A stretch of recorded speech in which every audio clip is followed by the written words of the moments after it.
이 새벽에 주 앞에 나오신 분들을 진심으로 환영합니다. 찬송가 320장 1절과 마지막 절 찬양드리겠습니다. 찬송가 320장입니다.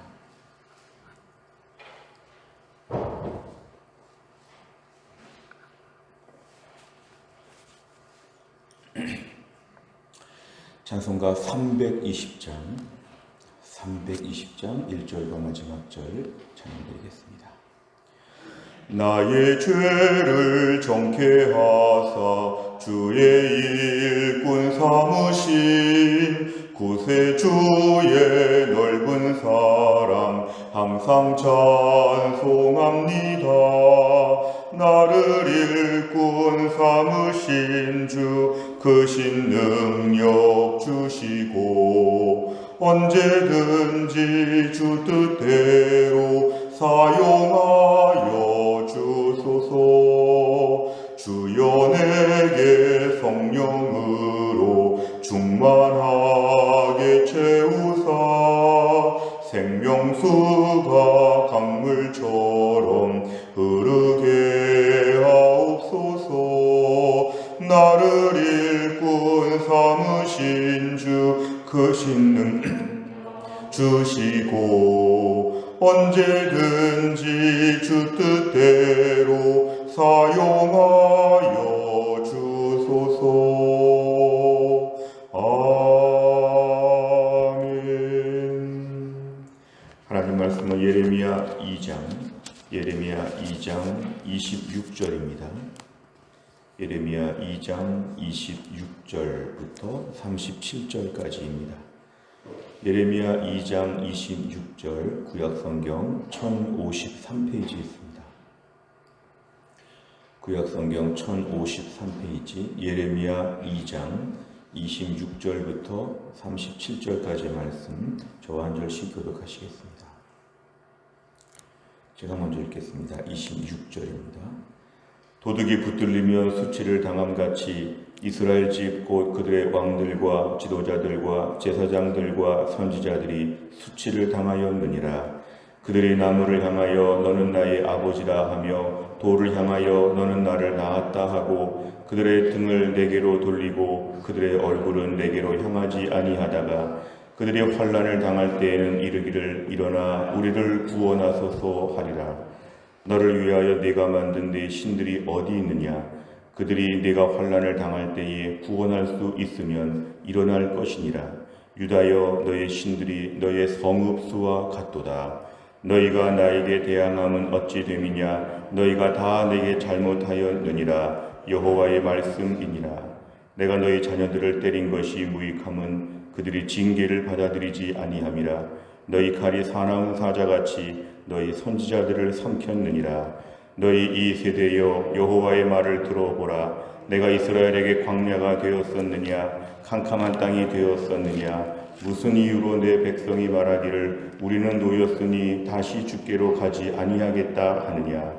처녀가 어찌 그의 폐물을 잊겠느냐? 신부가 어찌 그의 예복을 잊겠느냐? 오직 내 백성은 나를 잊었나니 그 날수는 셀 수 없거늘. 내가 어찌 사랑을 얻으려고 내 행위를 아름답게 꾸미느냐?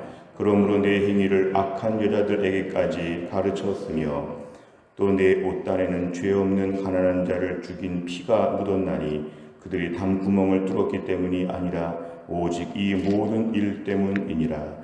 그러나 너는 말하기를 나는 무죄하니 그의 진노가 참으로 내게서 떠났다 하거니와 보라 네 말이 나는 죄를 범하지 아니하였다 하였으므로 내가 너를 심판하리라. 내가 어찌하여 내 길을 바꾸어 부지런히 돌아다니느냐? 내가 아수르로 말미암아 수치를 당함같이 또한 애굽으로 말미암아 수치를 당할 것이라. 내가 두 손으로 내 머리를 싸고 거기서도 나가리니 이는 네가 의지하는 자들을 나 여호와가 버렸으므로 네가 그들로 말미암아 형통하지 못할 것임이라. 계속되는 예레미야 메시지를 보시면 오늘 26절에 보니까 도둑이 붙들리면 수치를 당한다. 한밤중에 도둑이 붙잡혔을 때에 망신을 당하고 또 징벌을 받고 도둑이 참 부끄럽게 될 것이다. 붙잡히면 이런 얘기를 하면서 당시 왕들, 지도자, 제사장, 선지자 이들이 다 한결같이 하나님을 떠나고 백성들을 잘못 가르쳤다는 것을 오늘 본문에 지적합니다. 지도자들이 먼저 아니면 힘들어도 최후의 보루가 되어야 되는데 오히려 지도자들이 앞장서서 백성들 앞에서 범죄하였다는 것을 오늘 지적하는 것입니다. 27절에 보니까 그들이 중요합니다. 그들은 누구냐 하면 왕, 지도자, 제사장, 선지자가 다 그들에 속합니다. 이 사람들이 지금 나무를 향하여 나의 아버지라, 돌을 향하여 너는 나를 낳았다. 다른 말로 하면 이들이 지금 나무와 돌로 우상들을 만들어 놓고 우상들이 지금까지 우리를 인도했다고 이렇게 가르치고 믿었다는 것입니다. 하나님께서 그동안 다 돌보셨는데 하나님이 아니라 나무와 돌로 우상들을 많이 만들어 놓고 이제 이런 것들에 대하여 뭔가 하나님처럼 생각했다는 것입니다. 평상시에 이렇게 마음이 완악했다가 27절 중반에 보니까 환난을 당할 때는 이제 하나님한테 도와달라는 식으로 나온다는 것입니다. 평소에 하나님을 경배하지 않았는데 이제 하나님께 나와서 좀 도와달라고 이렇게 지금 얘기한다는 것입니다. 모순 덩어리로 지금 하나님께 나오고 있는 것이죠. 28절에 보니까 너 원래 신들이 많지 않느냐. 28절 끝에 보니까 너의 신들이 너의 성읍수와 같다. 얼마나 우상들이 많았으면 그 이스라엘의 도시 숫자와 우상 숫자가 똑같다는 것입니다. 많은 신들을 지금 만들어 놓고 여기저기 믿어보고 의지해보고 그렇게 했는데 한번 그런 것들을 좀 믿어보려면 믿어봐라. 너희 우상들이 너희를 구원해 줄 수 있느냐. 하나님이 책망하시는 것입니다. 29절 너희가 나에게 대항한다. 마치 법적인 고발 소송을 벌이는 것처럼 하나님을 향해 지금 작심하고 달려드는 것입니다. 그래서 하나님과 지금 공격하는 것인데요. 너희는 다 내게 잘못하였다. 하나님의 판정이십니다. 오늘 30절 때 조금 더 다르게 이제 맥락이 이어지고 있는데요. 하나님께서 많이 징계를 해 보셨는데 이스라엘 백성들이 징계받고 돌아오지 않기 때문에 징계가 무익하다는 것입니다. 사실은 조금 어려움이 있으면 어려움 때문에 믿음으로 돌아와야 되는데 어려워도 여전히 강팍한 것. 그러니까 바로 이들이 얼마나 완악했는지를 보여줍니다. 너희가 칼을 휘둘면서 사자처럼 선지자들, 이 선지자는 하나님이 보낸 사람들입니다. 하나님이 죄를 책망하고 경고하기 위하여 선지자 예언자들을 많이 보냈는데 너희가 다 칼로 죽였다는 것입니다. 왜냐하면 듣기 싫은 것이죠. 왜 잔소리하느냐는 거죠. 나를 막지 말라. 얼마나 힘들었으면 또 어려웠으면 이랬겠느냐. 자기 합리화를 하면서 선지자들을 듣기 싫어했다는 게 이들의 또 한 가지 죄였습니다. 31절에 보니까 하나님이 너무 탄식하는 것이죠. 내가 광야로 보이느냐. 내가 캄캄한 땅으로 보이느냐. 하나님 믿는 게 그렇게 힘들고 고달프고 하나님 믿는 게 그렇게 어려운 일이었느냐. 너희가 나를 믿다가 안 믿으면 사는 말이 뭐냐면 이제 우리가 놓였다. 진정한 자유를 얻었다. 하나님 안 섬기는 자유를 얻게 되었으니 참 행복하다. 왜 이런 식으로 말하느냐. 내가 너희들을 그렇게 괴롭혔느냐. 나 믿으면 광야 생활이고 나 믿으면 캄캄한 땅에 사는 것이냐. 하나님 지금 반문하시는 거죠. 그렇게 많은 축복과 은혜를 받았는데 하나님 믿는 건 힘든 것이고 안 믿는 건 너무 자유로운 것이다. 마음껏 살겠다. 이게 무슨 말이냐. 하나님이 탄식하십니다. 32절에 보면은 처녀가 신부가 폐물과 예복을 귀하게 보고 꼭 기억한다는 것입니다. 그런데 이스라엘 백성들은 하나님을 잊어버렸다는 것입니다. 하나님의 은혜와 사랑, 구원, 역사 이 모든 것들을 다 잊어버렸다는 것입니다. 처녀가 신부가 평생 폐물과 예복을 간직하고 기억해야 하는 것처럼 너희가 나를 평생 잊지 못해야 되는데 너희가 다 잊어버렸다. 하나님은 예로 드시는 것입니다. 처녀와 신부 이야기를 하십니다. 33절에 보니까 아무리 사랑받으려고 아무리 꾸며봐도 아무 소용이 없다는 것입니다. 34절에 보니까 죄 없는 가난한 자들을 막 죽이고 다니고 내가 지금 도둑이 아니라 일반 사람들을 향해서 이렇게 막 괴롭히고 죽였다는 것입니다. 도둑도 아닌데 막 죽이고 다녔다는 것이죠. 35절에 보면서 그러면서 너희가 하는 말은 나는 무죄하다. 죄를 범하지 아니하였다. 하나님이 지금 다 책망하시는 것입니다. 36절에 보면은 내 길을 바꾸어 내 마음을 자꾸 바꾸어서 아수르 믿었다가 애굽 믿었다가 이렇게 너희가 지금 한다는 것인데 양쪽에서 수치를 당한다는 것입니다. 아수르를 믿고 애굽을 믿어봤자 아무 소용이 없다는 것이죠. 그렇기 때문에 37절에 보니까 네가 의지하는 자들을 하나님이 다 버리신다. 실제로 바벨론의 공격 앞에서 아수르, 애굽 다 소용이 없었습니다.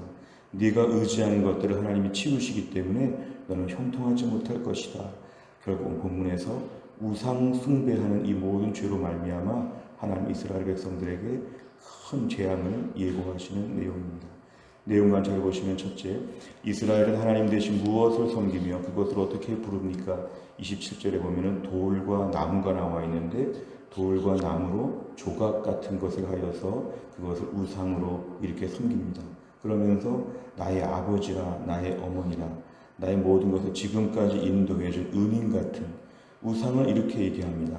하나님이 다 보시는데 하나님이 참 마음이 상하시죠. 하나님이 다 해주신 건데 우상들이 해주었다고 이렇게 얘기합니다. 두 번째를 보면 하나님께서는 하나님을 떠난 이스라엘에게 어떻게 말씀하십니까? 31절, 32절에 보면은 하나님을 너희가 오해하고 있다. 광야처럼 캄캄한 땅처럼 하나님을 지금 너희가 오해하고 있는데 그렇지 않다는 것입니다. 그리고 너희들은 지금 폐물과 예물을 잊어버린 처녀 신부처럼 너희는 지금 하나님의 은혜를 잊어버렸다는 것입니다. 그 옛날의 출애굽의 역사, 광야 생활, 지금까지 모든 역사, 다윗과 솔로몬 시대 하나님이 얼마나 많은 것으로 부어주셨는지 너희들은 다 잊어버렸다. 내 백성은 나를 잊어버렸다. 그러니까 하나님은 그 전에 은혜와 축복을 주신 것을 기억하라고 지금 명령하시는 것입니다. 기억해보면 하나님을 떠날 수가 없다는 것입니다. 세 번째를 보면 하나님께서는 왜 이스라엘의 모습이 신부가 결혼 예복을 입는 것과 같다고 하십니까? 신부는 결혼 예복을 꼭 평생 간직하는 그런 문화와 전통이 있었다면 우리가 오늘날 하나님의 은혜를 기억하는 것이 너무 중요한데 자주 잊어버린다는 것입니다. 구원의 감격과 역사를 다 잊어버리고 그동안 내 인생 가운데 어려운 골짜기에서 살려주신 것, 기사회생의 모든 역사, 하나님은 지금까지 부어주신 은혜를 우린 너무 자주 잊어버린다는 것입니다. 그러면서 하나님을 향해서 은혜를 주셨다고 말하지 않고 하나님 믿는 신앙생활은 참 광야와 같이 힘들다. 캄캄한 땅에 있는 것 같다. 한밤중 같다. 우리 신앙생활의 기쁨과 은혜를 잊어버리고 굉장히 고생하는 것처럼 하나님 믿어서 진짜 고생하는 것처럼 이렇게 부정적인 생각들 사실은 고난도 있지만 고난을 압도하는 은혜가 있다고 고백해야 됩니다. 내가 지금까지 하나님 믿으면서 어려운 일도 있었지만 솔직하게 우리가 대조표를 기억해 보면 손익계산서를 계산해 보면 은혜가 몇 배나 많았습니다. 우리가 오늘 이걸 인정해야 됩니다. 예수 믿고 나서 은혜와 축복은 적고 고생과 힘든 일이 많았다. 이렇게 뭔가 잘못 계산하게 되면 우린 매일 불평과 원망을 해야 됩니다. 하나님 안 믿었으면 더 자유롭게 살았을 텐데 하나님 믿고 참 고행한다. 하나님 믿고 새벽 기도에 나와야 되고 하나님 믿고 헌금해야 되고 하나님 믿고 순종해야 되고 참 힘들다. 이런 식으로 신앙을 계산하게 되면 우리 신앙생활 참 어렵게 합니다. 오늘 말씀은 받은 은혜가 훨씬 많다는 것입니다. 받은 은혜를 꼭 기억하라는 것입니다. 설령 힘들고 어려워도 은혜가 더 많기 때문에 은혜 앞에 엎드리라는 것이죠. 물론 고난도 있고 힘든 일도 물론 있지만 그런 것들을 압도하는 그런 것들을 훨씬 뛰어넘는 하나님의 은혜를 잊어버리면 안 된다는 것입니다. 오늘 본문의 말씀은 영적 기억 상실증에 걸리면 안 된다. 하나님의 은혜를 낱낱이 한번 기억해봐라. 이거는 신부가 폐물을 평생 간직하는 것처럼 평생 간직해야 된다. 이런 메시지입니다. 네 번째를 보면 하나님을 떠난 이스라엘의 모습에 분노하신 하나님을 보며 무엇을 느낍니까? 우리가 오늘날 본격적으로 하나님을 떠나지는 않았다고 할지라도 우리 믿음의 상태가 늘 경계선에서 왔다 갔다 할 때가 많습니다. 하나님을 그렇게 좋아하지는 않고 신앙생활 그렇게 열심히 하지는 않고 돌아갈까 말까 하는 아슬아슬한 경계선에서 신앙생활을 유지하면 이건 하나님도 마음이 아프시고 우리도 피곤한 것입니다. 오늘도 하나님을 떠나려고 하는 마음, 떠나는 조짐, 어제보다 신앙생활을 덜하고 코로나 이전보다 믿음생활을 덜 하면서 다 떠나지는 않았지만 떠날 채비하고 신앙생활하는 것들 하나님이 아신다는 것입니다. 하나님이 있는 것이 이렇게 힘들고 어려운 것이 아니라 힘든 순간도 있지만 넘치는 은혜와 성령의 기쁨으로 오늘도 감당하게 하여 주옵소서. 은혜를 잊어버리지 않게 하여 주시고 오늘도 하나님께 더 붙어 있으려고 점점 더 달려와야 됩니다. 지난주 설교 말씀처럼 부족해도 하나님께 달려오면 하나님 받아주신다고 하였습니다. 오늘날 우리가 하나님 앞에서 매일매일 뛰어와야 됩니다. 하나님이 쫓아오시고 매일매일 도망가는 신앙생활은 참 피곤합니다. 하나님 편으로 돌아서서 달려가야 합니다.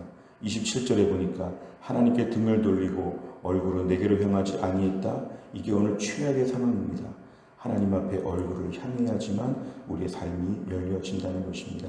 무엇보다 우리의 삶에 오늘도 하나님 편으로 뛰어가는 하루가 되게 하여 주옵소서. 오늘의 기도 제목입니다. 다섯 번째를 보면 일상 속에서 하나님을 잊고 내 뜻대로 행한 일이 있다면 무엇입니까?